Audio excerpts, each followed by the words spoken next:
Hello everybody and welcome back. Thank you very much for joining me. My name is Deborah Hatswell and you're listening to BBR Investigations. Today I'd like to share a number of strange reports that have come in via our listeners. I'll be covering each case more in depth over autumn and winter, as I want to look into what ancient sites or if there's any historical connection or information or any paranormal UFO activity at the sighting areas. Our first case comes from a gentleman who's from the Manchester area, and his parents owned property in Spain, and he shared some encounters with me that happened with himself and his sister and some of their friends. Our witness's name is Phil Tro, and he said, "Hi Deb, I'm a listener to your YouTube channel, and I want to report some experiences to you that happened when we were living in Spain. There are a couple of incidents that took place when I was with my sister and our friends. I was born in 91. My sister's slightly older and was born in 1985. Around 1996, my mum and dad bought an apartment in La Cala in Spain. It was owned until 2005, but we'd stay in this particular apartment every year until around about 2000. And we were there when Princess Diana died, which I vividly remember. The apartment's first floor had an extension that was built as a third bedroom, which would serve as my bedroom during our stays. Often I'd feel uneasy in there. As I looked out on the far horizon, I was surrounded by rocky Spanish hills and mini mountains, and on a regular basis I would hear the distant but distinct sound of howls, like how a dog or a wolf would, but in a very different type of way, not a normal way. This happened for years. I told my parents, who said it was probably the sound of the wind.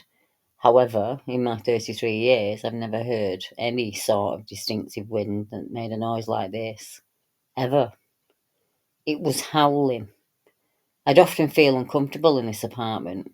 It just felt uneasy, in my opinion, like the atmosphere was uneasy at times, as if something else was there. In the summer of 97 and 98, there was an unexplained incident that took place in the guest bedroom. And that bedroom had two single beds in it, and there was a gap between them for necessary space. But during the summer, my sister's friend was staying over, and this meant that they were in the guest bedroom. One morning, my sister, who doesn't believe in ghosts and would never lie about this type of thing, got up and said to my parents, "Last night I saw a black figure in my room." This obviously alerted my parents, but I was very intrigued because I felt like the apartment was haunted based on my previous experiences. I questioned immediately if she'd seen someone stood outside the window, a potential weirdo looking in at kids. But she insisted no, it was in the room because she could see the entire thing, and it was standing in between her and a friend. And she said the thing was staring at her friend. And she said during the incident, she was entirely awake. She was terrified. She was not dreaming. And she was too scared to put the light on and even put the bed cover over her head in the hope that it would make whatever it was disappear. But it didn't do so. My sister said this lasted for at least 5 minutes, during which she could see it was a hooded figure that was the Grim Reaper. And she still states this now.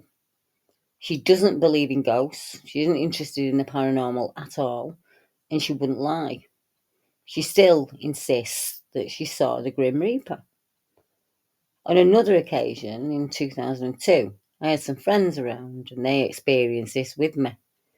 It was at least 1 a.m, and this was during the time when we'd rent the apartment out and stay in another apartment we eventually bought in the same complex. The living room of the apartment looked out towards a swimming pool, and there were friends staying in the apartment. Me and my two mates were messing around, making noise outside, daft kids, but not deliberately. And this woke up one of the tenants. She came to the window and told us to shut up, which we did. We sat down on the wall opposite and underneath the living room window. And anyway, about 10 minutes later, I happened to look up at the window, and on its own, the curtain started to move. And it did it around 3 times. Something was pulling back the curtain as if it was trying to look at us, but there was nothing there. It pulled the curtain back maybe 2 inches, really slowly on all the occasions. The window was completely shut. There was no wind that would have caused it.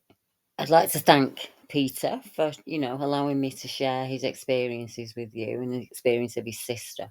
And I'm asking for some help on this one, guys. I don't speak Spanish. I don't know anything about the area, and I don't have any other reports in the area. I do, however, have the address of the apartment.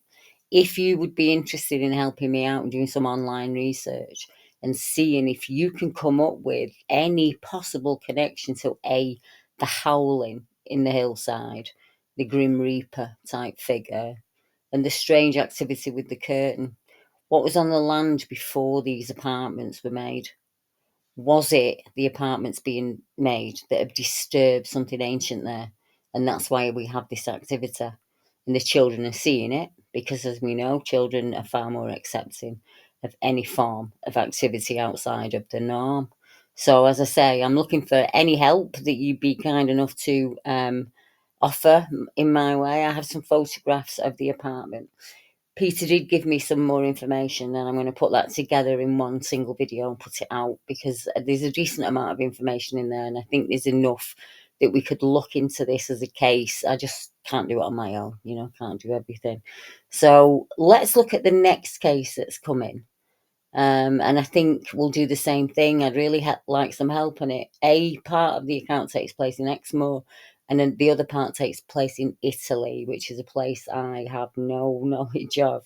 But let's listen to the account. The witness in our next case, her name is Tracy, and she said, "Hi Deb, I'm one of your listeners, and I enjoy watching your videos.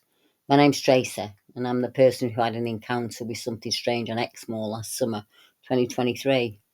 I mentioned it on one of your YouTube videos, and you replied to my comment asking for extra details and whether it was okay to share my experience with others.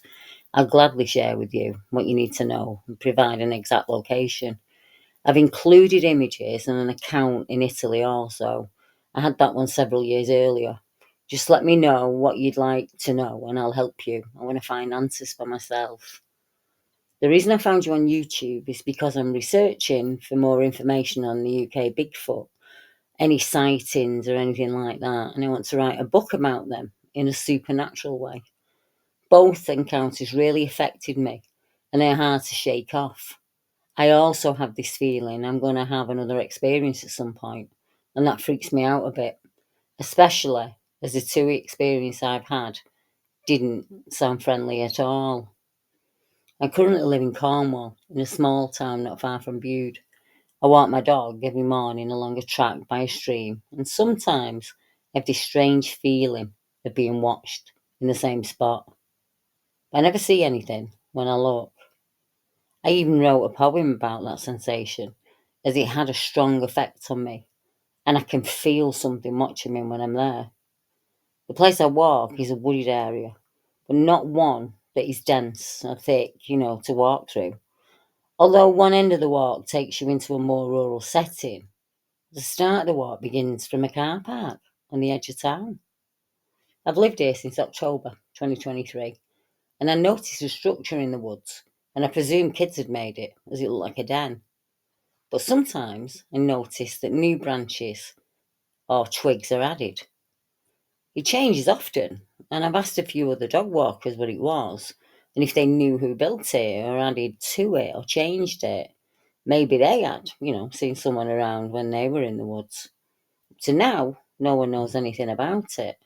And like me, they presume children have made it.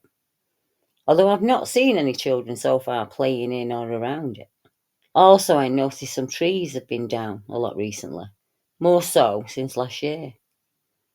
I had to report one to the council as it blocked a wooden bridge. And now trees and stumps are being uprooted frequently. These are not the kind of stumps a man could push down on his own, as they're far too heavy. There's no sign of any machinery in there. I know we had some strong winds earlier in the year, so it could be that the winds had made them weaker. Who knows? However, for a few months, I've also seen indentations in the foliage, especially within the wild garlic. Maybe I'm letting my imagination run away with me, but I'm afraid to have a similar encounter again, and probably that's why I'm more aware now. I don't want to experience anything like my last two encounters, but I feel it may be leading up to another event. I've got to trust my instincts on that. As you know, I've had two strange experiences with what I believe to be a cryptid creature of some kind, and I also have a book of fiction within me that wants to come out. So, to understand more, cool my curiosity, and arm myself with as much information and knowledge as possible about the elusive woodwoo, so, British Bigfoot. The whole thing's so interesting to me, and I have so many questions. The world as we know it is shifting, and I'm sure this is all mixed into why so many cryptids are being seen by members of the public. Is it an omen? Are they protectors from another dimension, or something left behind here from another time? I suppose all is possible, and I crave to know more. I've been drawn to seek more, so I went searching, and up you popped on YouTube. I don't have a reason why, but I've been fascinated with things like this since I was a child. And like some people respect the sea or one aspect of nature. I respect all sea and land, especially the woodland and ancient land. I connect to the land. I'm quite sensitive. I'm also empathic at times. Maybe why such people who are open like children may experience otherworldly creatures. Who knows? I lived in Italy for a time, and I had a very alarming encounter in August, I believe, 2018-19. I can check the dates as I've got photos from the day. Italians go to cool off in summer, either to the coast or to the mountains. So we went for a day trip to the Friulian Alps, which is in northern Italy near the borders with Austria and Slovenia. That day I was with my partner, my dog, and myself. We found an ideal spot not far from the road, the shallow river and stream, and on the other side there were places to sit in the shade or in the sun in a large nature reserve. To park the car, I had to drive my car down a dirt track on a slope. We then spent the afternoon there. My dog cooled off in the stream. We sunbathed, napped, etc. Behind us was a dense forest that was really thick. It was almost black in there. It was full of tall pine trees which grew high into the mountain. It was quite creepy, to be honest, and there was a sensation of being watched when we were there. But I brushed it off as what could harm us here. I wasn't aware of bears being in that part of the country. I kept an eye on my dogs so he didn't wander up there, mainly because it was so steep. I don't think man was made to go up there, but it would have been a great vantage point for something to watch anyone, us, by the stream. I've given you the address on Google Maps, Deb, so you can see on the map with the link that I sent over. There's a ramp, and I drove down that ramp that day. I parked at the end of the ramp. It was much steeper than it looks. We walked across the river to stay the afternoon for a picnic. No one else was out there. If you look in the photos, you can see how steep the fir on Pine Hill was. I'd say it was impossible to walk up it, and that part took you up to the mountains. What I forgot to tell you is that on the way home, we drove past the start of Lago del Predil, and I saw something bluey white in the sky that caught my eye when it moved, but then it just remained static. There was no noise coming from it, and it stayed still. I lightened the images a little bit as it was near dark then, and you can see a flat, square shape. I just thought you might be interested in it. We ended the day with a meal on a gas burner. I cooked meat and veg, and we decided to pack up not long after. It was nearly dusk, and we had a bit of a drive home. We tidied up, but I had meat juices still in the pan, which had run out of serviettes, so I decided to just pour the fat over a large boulder, which was red hot, with it being out in the sun all day, and it would have increased the smell of the meat. Literally, within a minute of me doing this, we heard a very loud, extended roar. We froze. Even my dog did too. That roar came from the forest behind us. To me, it sounded like a lion, but louder and much more guttural. My partner said, "Quick, go, it's a bear." So we didn't hang around. I grabbed my dog, waded across the water, and then I locked my dog in the car. I then returned, hesitantly, to grab everything else, while we kept an eye on the opening of the woods in case something made a run at us. We couldn't see anything because the trees are too thick and high. But as I took the last things and walked back to the stream, we heard another roar. But that time, it was even closer than the last, and it seemed even more angry. It was clear it wanted us to leave, possibly being territorial, or maybe it just wanted the food.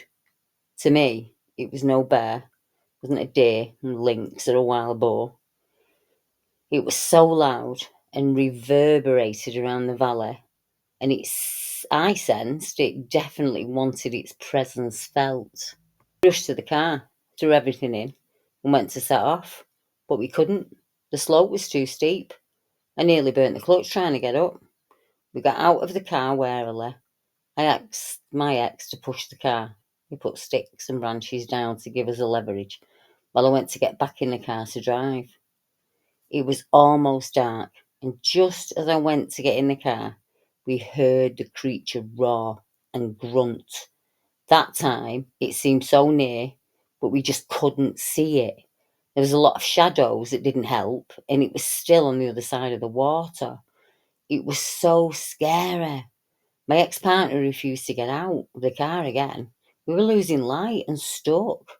I kept telling him that it isn't a bear. It's bigger than a bear. We argued about it. He was in denial. He was always a scaredy cat anyway. But in the end, he wanted out and fast, and he called the emergency services to tow us out of there. We feared we would be attacked if we stayed the night. We were lucky. They had someone in the area within 30 minutes. It cost us a bit, but we lived to tell the tale. To this day, even though my ex refused to talk about it or contemplate it could be Bigfoot, I still think that it could. I still recall how incredibly scared we all were. My thoughts were the sounds it made were not the sounds that a bear makes, even an angry one. I watched videos of bears to see if I could hear it make the noise, make something similar. But so far, I believe 100% that it was not a bear, not a lynx, and not a wild boar. Something large and volatile. It has haunted me ever since, but it's also fascinated me. I currently live near Bude in Cornwall. My morning walk takes me along a stream and a woodland where I've often felt watched. And I started to notice familiar activities that a woodwose would make. Or maybe I wish for that, after my two previous encounters with something unearthly. Maybe it's my imagination. I penned a poem about it and I've attached it below for you, Deb. And I penned it after my dog and me had yet another sensation that produced a tingling and that same feeling of being watched. That time we stood our ground and stayed to soak up the energy, but we were not afraid at that time. I'm the most frequent walker there. The images I previously sent were from there, very recent. What makes my experience credible is that I always have my dog with me, and they too pick up on the same feeling. I can see them looking in the same direction. They also show the same fear or curiosity. Can you have a look at the images and see what you think of the structure in the woods? No one knows who made it. Like me, they presume the kids did it. But since I've moved here in 2022, I've never seen kids playing on the other side of the stream or using it as a den. It changes sometimes, and branches are added or taken away. You asked about my experience on Exmoor, Deb, and that happened in August 2022 after I returned from Italy. I was looking for a business premises with accommodation included, and while I searched, I had to rent holiday lets with my pets until I was settled, and this went on for 6 months. One of the last places I stayed was Wintershead Farm in Simons Bath, Exmoor. Cheap rental. Took pets during the peak of summer. Cornwall was full of tourists as usual. Just to know, when I returned to the UK in 2022, I had walking issues. I still use a stick when I needed to. So, walking the dog was always good exercise for me and helped to keep me fit. I decided to see if I could make it down to the river via a steep slope, which went through some private land that sits opposite to the farm. The farm owner said it was okay to walk there, although, the land was privately owned by other farmers. I took water, my doggy, and we took a slow walk down to find the stream. Just enjoyed the scenery and the shade. It was really hot. It was August. Once we cleared the first meadow, I went through a gap in the old hedgerows. That was when I sensed a feeling of foreboding that we were being watched again. We carried on down, and I was aware of my surroundings, and I was looking to see if anyone was in fact hiding in there. I didn't see anyone. The further down we went, myself and the dog felt more anxious for some reason. I kept feeling that I needed to go back the way I came in, but I dismissed this and just thought it was silly. Why would I go back now? As by that time we'd almost reached the bottom. It was about 2/3 down, and I couldn't shake the feeling, so I had to not listen to my gut instinct. It was really strong. I was also annoyed because I wanted my dog to cool off in the stream and have a rest, before heading back. As soon as we turned to start the descent up the hill, already really hot and not looking forward to the walk up, I realised I couldn't rush it. I'd need to take my time. But that soon changed when we heard a movement, a rush, and this strange grunts like that of a wild pig, that were coming from the left-hand side of the hedgerows. We were very near to them. I kept calm. I listened. I watched. And I still saw nothing. But the grunts got louder and louder. I didn't want to be attacked by a wild animal, so I picked up my pace while trying to watch the left-hand side of the animal, and the sounds grew louder, and it followed us on the other side of the hedgerow. We were definitely being stalked. I couldn't see anything, and both my dog and I grew even more anxious. I moved towards the right of the field, away from the hedgerows. I tried to stick to the middle, even though the old path was to my left. And as we continued up, all I can say is that my dog and I were terrified. That thing stalked us the whole way. Whatever it was, it seemed angry or territorial, and it made these guttural sounds similar to my Italian experience. Really, the grunts, the odd roar and groans. I could not imagine what was on the other side of the field at all, but it would have to be a large-bodied creature to make such a din. We had the heat to contend with, the sun on our backs. My poor dog pulled me up the hill to get away from this thing. My legs couldn't go any faster, plus my heart thumped like crazy, and it still followed us. Even when I moved across the field away from it, it just continued to stalk.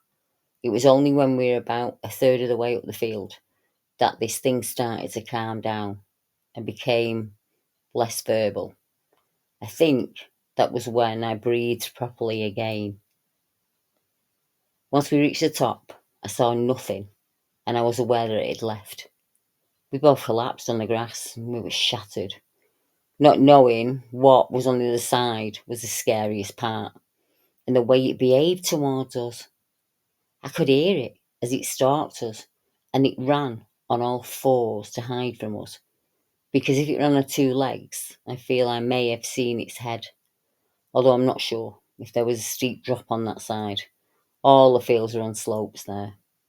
The noise it made was so loud it had to come from a large creature. As I recall that day and escaping the thing, I remember thinking it was a wild boar at first, but then it sounded like a roar of a large cat or a bear, and also very similar to what I heard in Italy. It was that guttural sound that took me right back to the Alps and what happened there. Once we were in the cottage, I sat and I thought about it. I rested for a while, and I thought it might be a good idea to speak to the owner about it. I just wanted to know what it was. I looked up the area to see if there were wild boar on the loose next moor, and they are here. They're very rare. They tend to come out at dusk. And of course, we all know the stories of the big cats loose on the moors, hence the Beast of Exmoor claims made by so many people.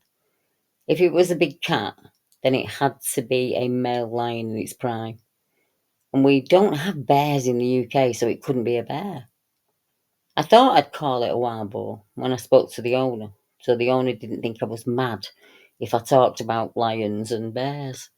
When I shared my experience, he didn't laugh anyway, and I must have been believable at least, as he took me seriously.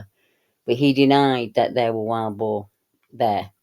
They might be on Exmoor, but they weren't there. And when they are, although normally in secluded woods, then where I stayed was open moorlands, pockets of thick hedgerows, not really wild boar area. What was very strange was the next morning, I woke to a hunt going on. Not a local hunt, clad in red. They were just riders with hunting dogs on the actual moor opposite. The dogs were everywhere and sniffed exactly where I was the day before. The riders created a circle, some on our side of the stream and others on the steep slope opposite or above. I think that was to see what might be flushed out. They were definitely seeking something. In the mornings and at dusk, guests would see wild deer on the slopes opposite, but I've never considered a stag in rut to be the culprit. I know their sounds too, and it wasn't that. I once lived near a conservation park with a deer colony, and it was nothing like them, even when they're in the rut. I also checked out the sound for wild boar online, and anything I checked, anything large enough to make such noises, the only sound that is similar is the roar that I heard on Italy. Tracy provided me with a whole host of images and Google Map pinpoints so that I can share them with you in a video that's singularly about this case. I think it's very interesting. And as I say, I would love some help on this. If you know anything about the Italian area or speak the language or could look online in paranormal forums, camping forums, anything like that, if you could find any information, maybe of saying strange howls, growls, grunt, any talk of big cats in the area, anything that's just outside the box of normal might give us a clue to what's going on there. And I can't do that research, it's beyond me. And I will bring you all of the other information as Tracy goes into it much more in depth. And I think it needs to be shared singular so that I can show you and bring you all of the other information that Tracy sent across to me.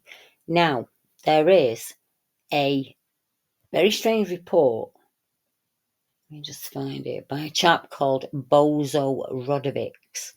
And it's not too far from where Tracy had her experience. I mean, it happened several years ago, but I think that it might tie in some way. Now, the case was featured in Darok Pages Perso, which is a forum from the area. And the chap whose name, as I say, was Bozo Redovic, he was said to be a peasant and a sheep watcher, so he's probably a shepherd. Radovic told how many years ago he had been gathering firewood on one cold winter morning in the ski hills near the village of Babisi, I think it is, in the western part of Montenegro.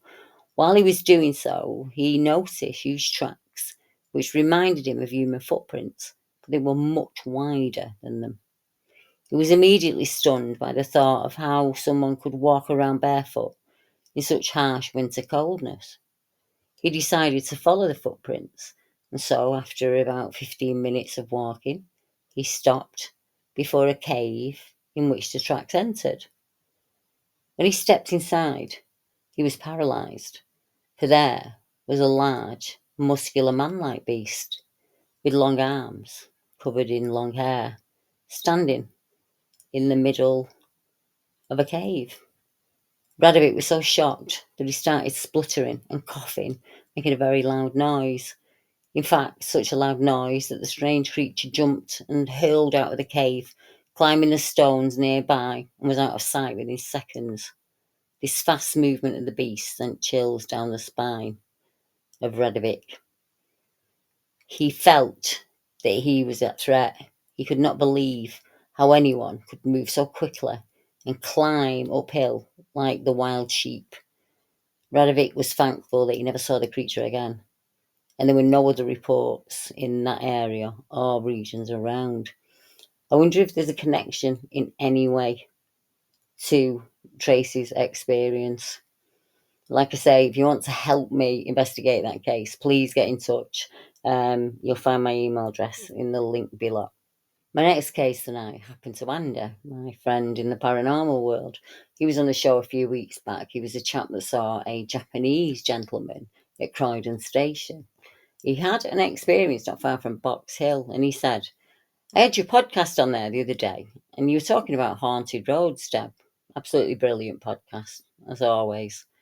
But I wanted to tell you that it reminded me of a ghost sighting I had on a road way back in, say, 98, 99. I got my licence in 97, and 6 months later, a car hit the back offside wheel of the car I was driving, very nearly injuring my friend who was sitting behind me. I decided there and then that I didn't want to drive anymore, but my mum, in her wisdom, told me that I really should. She effectively forced me to go with her to get another car so that I would drive it home. I got back in the swing of it again, and a few days later, I decided that I should take myself out for a drive. So I did. A bit more long distance than what I was used to back then. I drove from Croydon into Kent. I was driving down one of the many B roads near Rochester, Warren Road. I wasn't that confident enough to drive on the big A road that was right next to it. It would have made for a much easier drive. I left Warren Road, joined Lower Warren Road, and put my foot down.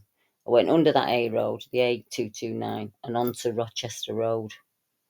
I'm sure you've heard of the A229 and the Lower Bell pub that sits on the Rochester Road. Anyway, still on Rochester Road, but for a few moments after the junction with Pilgrim's Way, I saw a bride. Yes, a bride in old-fashioned bridal dress, running on the opposite side of the road, but in my direction. She looked pretty scared by the way she was running, but weirdly, it was like she was blurry too. And then, to my horror, she ran across the road, right as she was running into Partling Street. Just as I was about to pass that street, I was going, fast, and it seemed like she might have run into the car ahead, but I put my foot down and nothing. No hit, no bang. I looked in the mirror, nothing. I thought, something's not right here. I pulled over and stopped to see if she was okay. There's no one there. I walked back to the junction. Absolutely nothing. I looked in the fields. I got back in the car.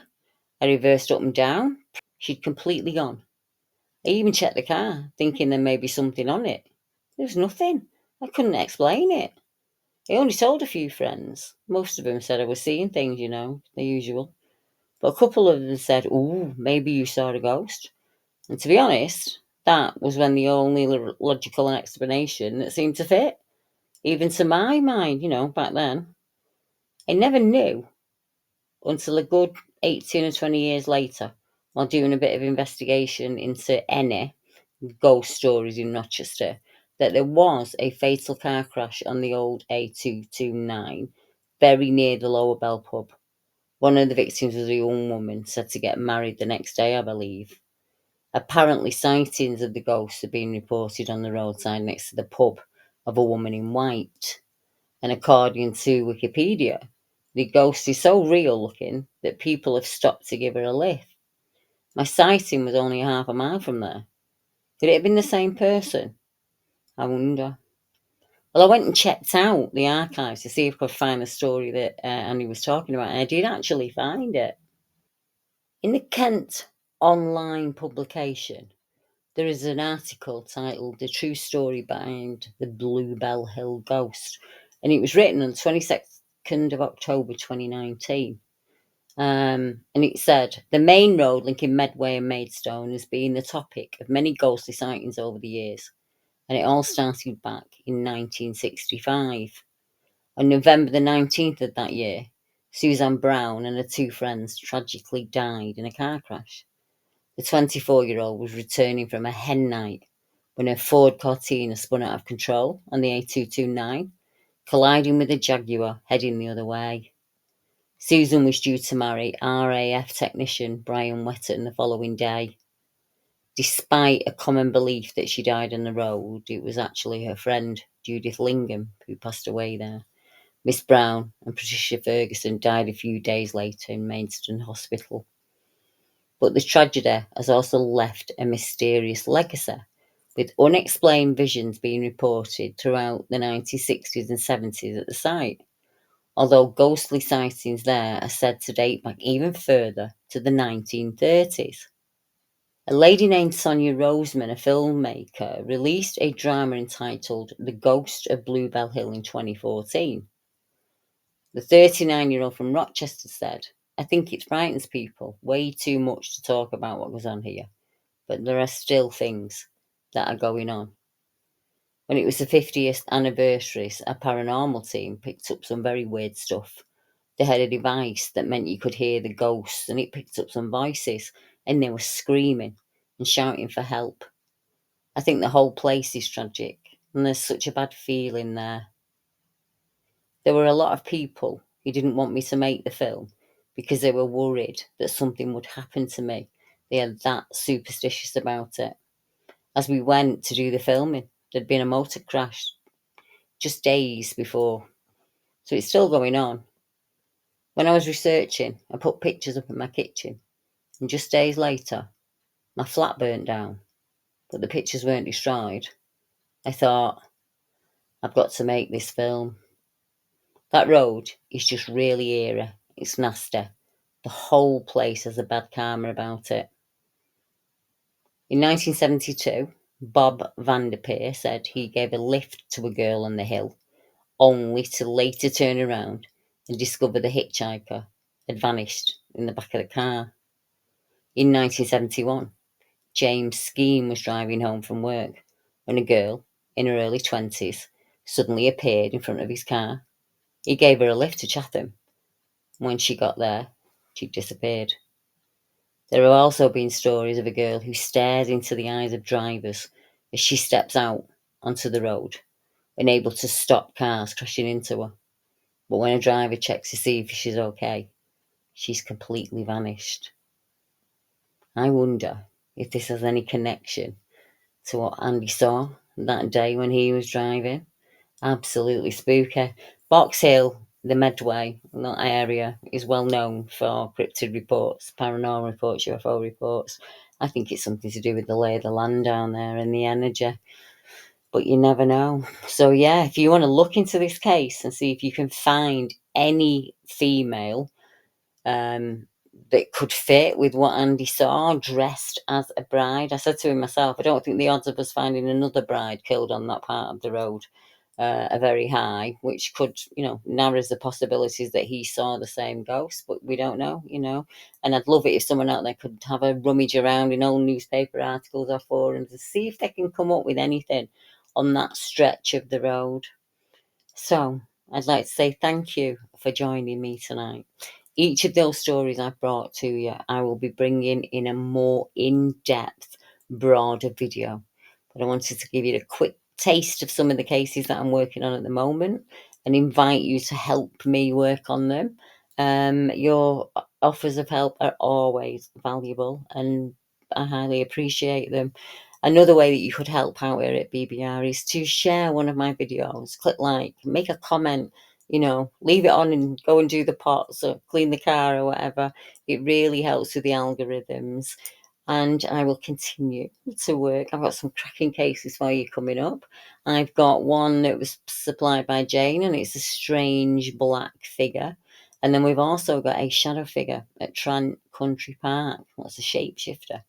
But that's just a very small amount of a huge iceberg of reports that have come into BBR over the past few months. And I will be sharing them with you the same time, same day, next week. Good night, everyone.